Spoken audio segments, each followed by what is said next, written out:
বাংলাদেশে আমরা তাদেরকে আশ্রয় প্রশ্রয় দিয়ে যে সেভেন সিস্টার রয়েছে সেটাকে বাংলাদেশ থেকে ভারত থেকে আলাদা করে দেব। এরকম ইলেকশন কমিশন আজকে যদি চলে যায়, যে লাইন ধরবে ইলেকশন কমিশন হওয়ার জন্য শাহবাগ থেকে শহীদ মিনার পর্যন্ত যোগ্য ইলেকশন কমিশনার খুঁজে পাওয়া যাবে।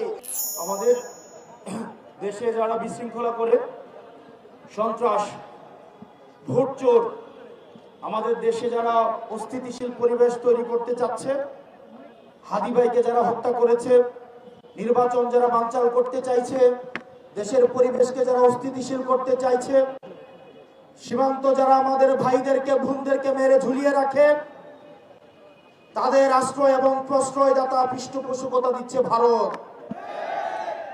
ভারতকে স্পষ্ট ভাষায় বলতে চাই, যারা আমার দেশের সার্বভৌমত্বকে বিশ্বাস করে না, যারা আমার দেশের সম্ভাবনাকে বিশ্বাস করে না, যারা ভোটাধিকারকে বিশ্বাস করে না, মানবাধিকারকে বিশ্বাস করে না, যারা এই দেশের সন্তানদেরকে বিশ্বাস করে না, আপনারা যেহেতু তাদেরকে আশ্রয় প্রশ্রয় দিচ্ছেন, কথা স্পষ্ট করে বলে দিতে চাই, ভারতের যারা সেপারেটিস্ট আছে বাংলাদেশে আমরা তাদেরকে আশ্রয় প্রশ্রয় দিয়ে যে সেভেন সিস্টার রয়েছে সেটাকে বাংলাদেশ থেকে ভারত থেকে আলাদা করে দেব। এই হাসিনার পৃষ্ঠপোষক স্পষ্ট ভাষায় দিনের আলোর মতো স্পষ্ট স্বচ্ছ, তাদেরকে ভারত অর্থ দিয়ে, তাদেরকে অস্ত্র দিয়ে, ট্রেনিং দিয়ে বাংলাদেশের বিরুদ্ধে তাদেরকে দাঁড় করিয়ে দিচ্ছে। আমাদের ভারতের বিরুদ্ধে একটি পার্শ্ববর্তী দেশ বলার কোন সুযোগ নাই। আপনার জবানে স্পষ্ট করতে হবে, এই বাংলাদেশকে ভারত একটা ফিলিস্তিন বানাইতে চায়। আমাদেরকে সবাইকে ঐক্যবদ্ধ হতে হবে। ক্ষমতার জন্য, গদির জন্য, মন্ত্রণালয়ের জন্য যারা দিল্লিকে কিবলা দিচ্ছে, এই বাংলাদেশের স্বাধীনতা তারা তৃতীয়বারের মতো বিক্রি করে দেওয়ার প্রস্তুতি নিচ্ছে।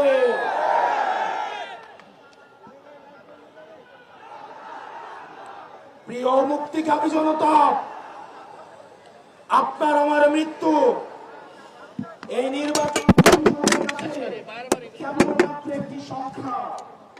অথর্ব নির্বাচন কমিশন বলে হাদির মৃত্যু নাকি একটি বিচ্ছিন্ন ঘটনা। এই স্পাইনলেস মেরুদণ্ডবিহীন ইলেকশন কমিশনার, আমরা এমন একটি বিচ্ছিন্ন ঘটনা তোমার সাথে যেন ঘটে সেটির অপেক্ষায় থাকলাম। ইলেকশন কমিশনার কাদের প্রেসক্রিপশনে নিয়োজিত, কারা তাকে নিয়োগ করেছে? এরকম ইলেকশন কমিশন আজকে যদি চলে যায়, যে লাইন ধরবে ইলেকশন কমিশন হওয়ার জন্য শাহবাগ থেকে শহীদ মিনার পর্যন্ত যোগ্য ইলেকশন কমিশনার খুঁজে পাওয়া যাবে। কিন্তু আমার ভাই হাদি যে অনন্তকালের উদ্দেশ্যে যাত্রা করেছে, আমার ভাই হাদিকে আর খুঁজে পাওয়া যাবে না। প্রিয় মুক্তিকামী সংগ্রামী জনতা, আপনারা জানেন আমাদের দেশে এক শ্রেণীর আওয়ামী লীগ রয়েছে, তারা শিক্ষক পরিচয়ে বিশ্ববিদ্যালয়গুলোতে কার্যক্রম পরিচালনা করে, যারা টকশোজীবী নামে হচ্ছে টেলিভিশনগুলোতে হত্যার বৈধতা উৎপাদন করে, যারা নাট্যকর্মী পরিচয়ে, যারা নাটক সিনেমাতে আমাদের মতো সংগ্রামী মানুষের মৃত্যুর বৈধতা উৎপাদন করে। এই বিশ্ববিদ্যালয়ে নীল দলের যে ৫টা শিক্ষকরা রয়েছে তাদেরকে ধরে ধরে এই বিশ্ববিদ্যালয় থেকে বের করে দিতে হবে। এই নাটক সিনেমা থেকে আওয়ামী মুজিবের ৫টা এসব শিল্পী কর্মীদেরকে দেশ থেকে বের করে দিয়ে ভারতে পাঠিয়ে দিতে হবে। টকশোজীবীদের উদ্দেশ্যে এই ভারতীয় আধিপত্যের বৈধতা উৎপাদন যারা করছে, যেসব টকশোজীবীরা, আপনাদের তাদের এই ফেসিস্টদের মানবাধিকারে আপনারা যারা বিশ্বাস করেন তারা মুসলিমের মানবাধিকারে বিশ্বাস করে না। আর দিন শেষে আজকে এই বেদিতে আপনারা যারা বসেছেন আর যারা আসেন নাই, আপনাদের দুইজনকেই বলি, ক্ষমতার লোভে অন্ধ হইয়েন না।